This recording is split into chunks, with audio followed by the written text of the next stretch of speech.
Hello, my name is Margie Bryant and welcome.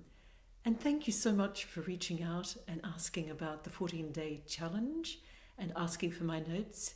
And I thought I'd bring alive to just tell you a little bit about my journey and how super exciting the whole process is. And I'll share my notes with you. I thought this is the easiest way to authentically give you the information, and you're able to ask me any questions at any time about it. And it's just something that I was inspired to do because we are very much needing to know much more about marketing, and certainly people that are very interested in providing value to other people. And so I started this process just recently, and I'm really, really thrilled with everything that I've learned so far. And I'd love to give you the value that it has brought to me. And I'll have to refer to my notes, so my apologies. And please feel free to ask me any questions in the process as well. What I've learned is that marketing very much, and people would know this, is very much about providing great content. And we really are knowing this ourselves, and nobody wants to be sold at any time. They want to be informed, much more informed. And the particular guy, the business coach, is Ray Higdon, and it's his 14-day challenge. And he has offered a whole series of ideas, new ideas, and I just want to go through that carefully with you. He gave a beautiful story about Bruce Lee, and he held up a cup, and a person came and said, "I'd love to learn from you, Bruce."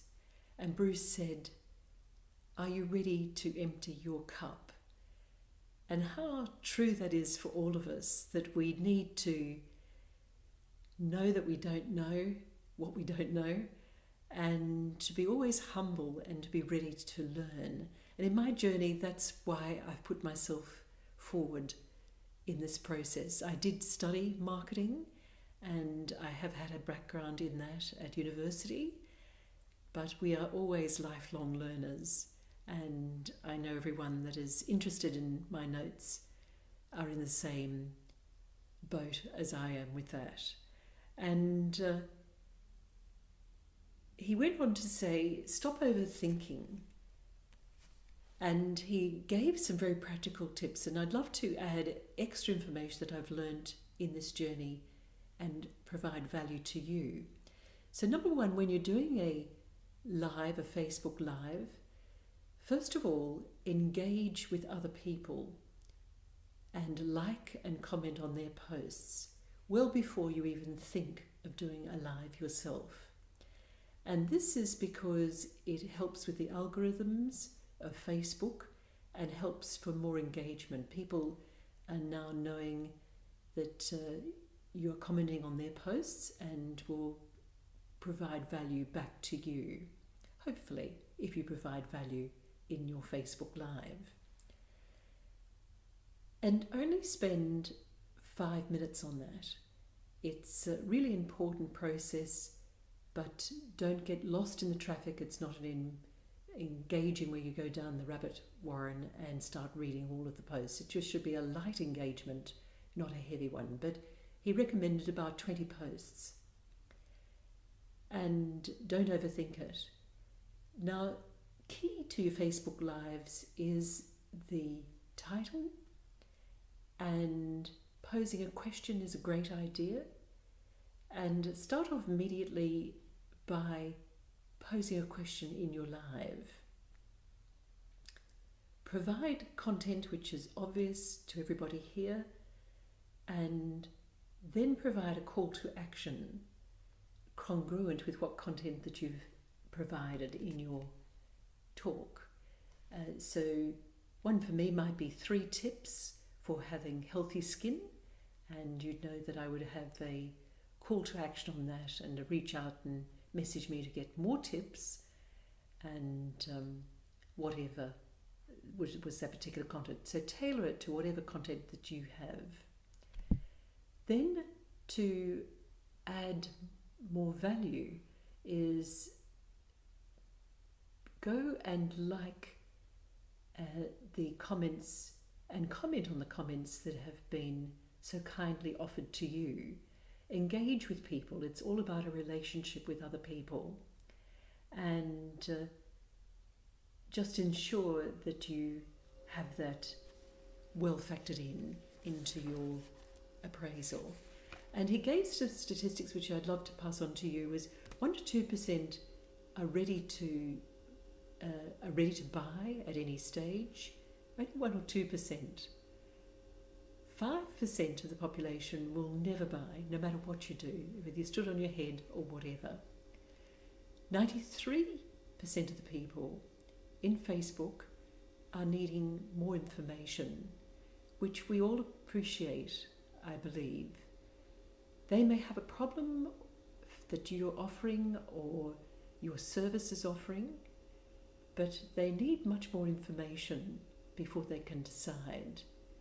So lead with value and you'll attract even more of that 93%, which is what we're wanting to do. And that's called attraction marketing, information marketing, rather than repellent marketing, which is the buy, buy, buy.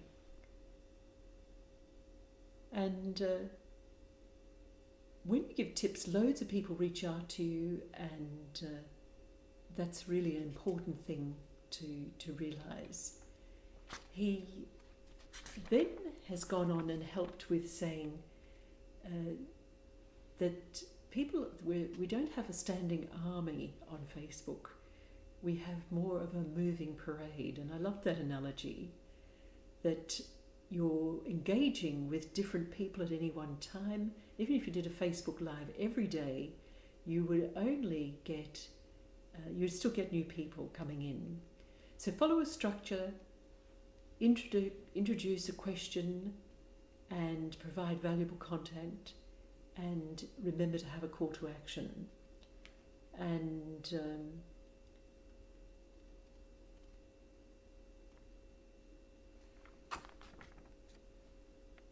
then think about on day 4, so that was day 3. So day 4 of this journey was, he gave another analogy of a very, very good guy that is a guy called Ben Settle, who is apparently an epic sales copy guy. I don't know him, but apparently he is. And he said, talk more about the crabgrass than the weed killer.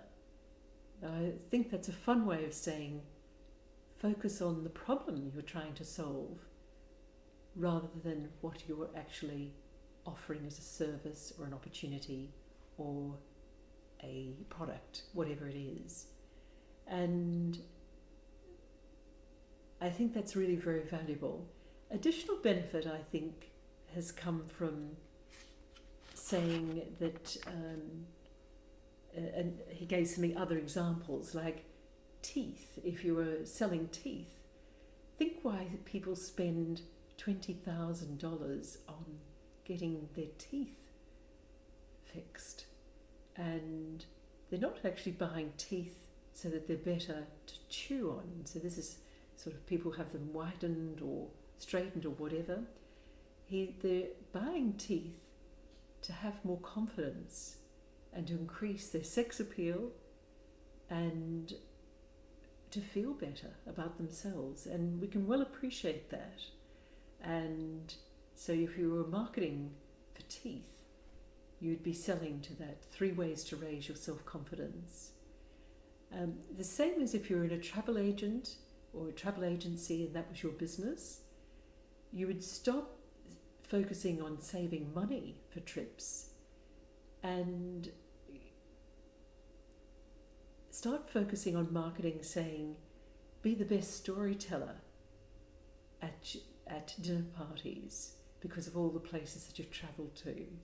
And I thought they were lovely examples that he's given, and we can always do better in our marketing. And I hope this has been helpful to you. And feel free if you'd like more on my notes, but my handwritten notes are not as easy to read as doing a live, and I just thought that would be much better for you and a quicker way of delivering to you. Margie Bryant, and hope you've had some value from that, and please feel free to comment below if that's been of value to you, and I'd be very happy to bring you more value as I know it. Take care and have an absolutely awesome day.